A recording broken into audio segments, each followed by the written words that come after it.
In today's video, I'm going to teach you how to add user authentication in Lovable. Secure your Lovable account. Easily 2025. To begin, open your browser and head to Google.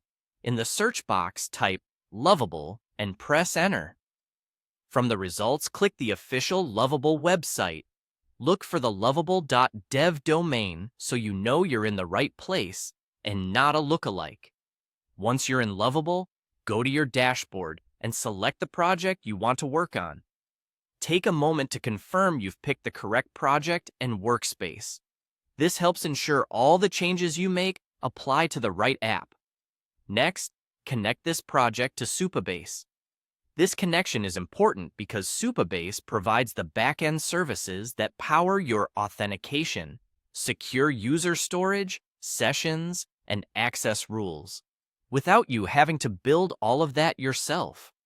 As you complete this link, choose the correct organization within Lovable so the connection is established under the right account, especially if you collaborate with multiple teams. Now, open the AI chat inside Lovable.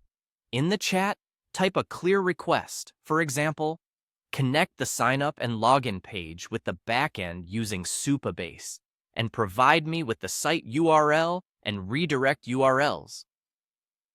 Send that message. Lovable will use this instruction to wire your sign-up and login screens to the Supabase configuration in your project. When the process finishes, you'll receive specific URLs. These are important. You'll use them to finalize your authentication settings. Keep the chat open so you can copy them accurately.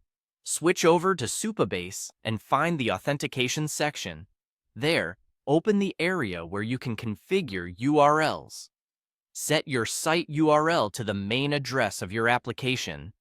This tells Supabase where your app lives and ensures links in verification and password emails send users to the right place. Next, add the redirect URLs for both development and production. Including a development URL, such as a local or staging address, keeps your testing environment flexible, while adding your production URL ensures real users are redirected safely and predictably. Be precise here. Watch for typos, missing protocols, or extra slashes, as these small mistakes are a common reason callbacks fail. Save your changes. That's it. You've linked your Lovable project to Supabase, connected your sign-up and login flow through the AI chat, and configured the site and redirect URLs so authentication can complete correctly. With this setup, your app gains a secure foundation, and you can move forward knowing your users can sign up and log in reliably.